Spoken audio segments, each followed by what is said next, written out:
When I made a video about the Guarani APC, many of you asked me if the Indonesian Army will acquire the Anoa 3 or the VAB Mk3 as their next APC. At that time, I had no idea, because after it was introduced at Indo Defense 2022, the Army and the Ministry of Defense seems not showing any interest in it.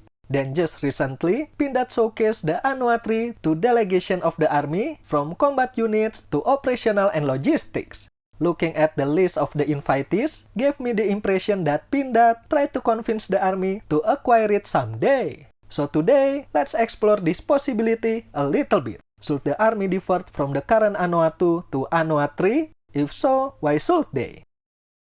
Anoa 2 has become the Indonesian Army workhorse for almost 2 decades. It's a vehicle that is loved not only by those who operate it, but also by all Indonesians. Its operational footprint is not limited to Indonesian soil, but also across the globe in 4 different countries and under the UN peacekeeping missions. 350 plus vehicles made and delivered is the proof of its dependability. However, as a vehicle which was based on a 40 years old design, we have to admit that the Anoa 2 has reached its maximum growth potential. It is a highly mobile and very affordable wheeled APC, but that's not enough for a 21st century standard. There are several shortcomings that I found from Anoa 2, which I believe will be disadvantage for the Indonesian Army in the future. The first one is its dimension and payload capacity. Compared to its 6x6 competitors like Guarani, Patria, and VAB Mk3, Anoa 2 dimension is considerably small. This resulted in limited payload it can carry inside its belly. And with a combat weight of 14.5 tons, just 2 tons difference with its empty weight, we don't have much room left to add additional items on it without sacrificing other aspects.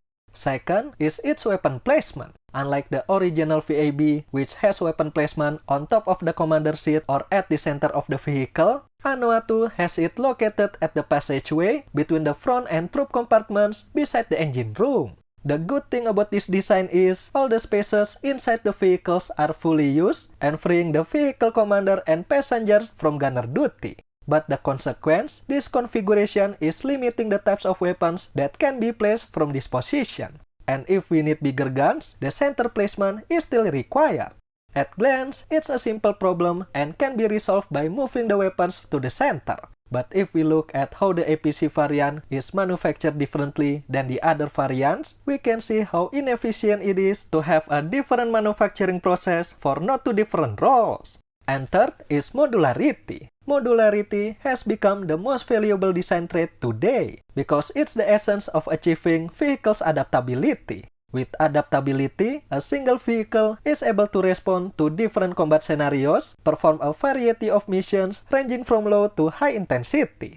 Moreover, we can save a lot of money by reducing logistical footprint and diminishing the need to field entirely different vehicles for new mission requirements. Unfortunately, Anoa 2 doesn't have this trait. From what I see, these shortcomings are mitigated in the Anoa 3. Thanks to Arcus and Renault experience of developing the VAB, Anoa 3 offers high-level performance in mobility, protection, and payload, but not forgetting the ease of maintenance of the legacy VAB. With its higher payload capacity, the Anoa 3 has plenty of room for growth, ensuring that this vehicle can still be relevant in the next 30 or maybe 40 years from now. As a vehicle built with a modular approach in mind, the Anoa 3 offers unrivaled flexibility compared to the current Anoa 2. New variants can be developed without extensive re-engineering work, higher levels of protection can be added when necessary, and various equipment and updates can be installed with ease. This approach also diminishes my concern about the possible weapons it can carry.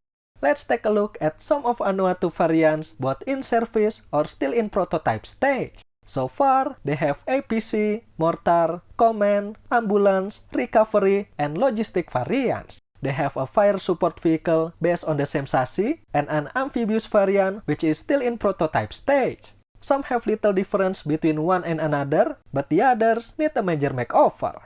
This will not be the case with the Anoa 3. It can still provide the same roles as the Anoa 2, but without the need of altering its design too much. Additionally, the Army can even get the capability they still lack, the infantry fighting vehicle.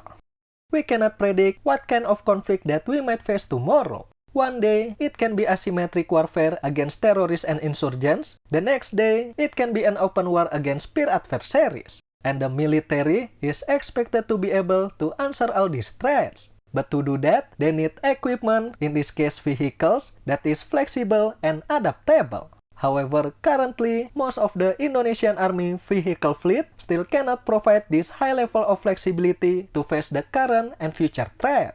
The Anoa 3 will be the perfect replacement for this. It's modular and high performance, but at the same time simple, robust, and affordable. A very convenient solution if we are on a tight budget, but need high-performance vehicles and mass. Instead of waiting for the Pandur 2, which never came, I think Anoa 3 is the next best thing. The Army is not the only one who's benefited. Pindad, who has the license, benefited too. With Anoa 3, they don't have to spend so much time and energy to develop additional variants, which in the end doesn't get picked or only bought in limited quantities by the end user. vidIQ FSV, for example, it was developed right after Anoa came out, underwent several changes and upgrades before the definitive version was unveiled in 2014. The government planned to order 50 vehicles, but in the end, it was reduced to only 14. With Anoa 3, Pindad doesn't need to carry out commercially risky development like this anymore. In summary, Anoa 2 is a great 6x6 vehicle. It served the Indonesian Army and Indonesian people well, both at home and abroad. And its existence has become a symbol of Indonesia's growing defense industry. However, threats are evolving, operator requirements are more demanding, and competitors are innovating. The Anoa 2 couldn't keep up with this anymore. Pindad now has a license to build a more powerful vehicle, the Anoa 3. It was developed to meet 21st century challenges without forgetting its root as a reliable but affordable vehicle. Due to its modular design, Anoa 3 can be made into several variants for different roles without unnecessary re-engineering work, reducing logistical footprint for the Army and increasing production efficiency. That's why, in my opinion, the Indonesian Army should acquire this vehicle. It will be more expensive than Anoa 2, but if we count its growth potential and its ability to adapt to different combat scenarios, that's a good investment. My prediction is the Army will acquire the Anoa 3 for sure. I think it's only a matter of time, but hopefully we can see its number of production at least as many as Anoa 2.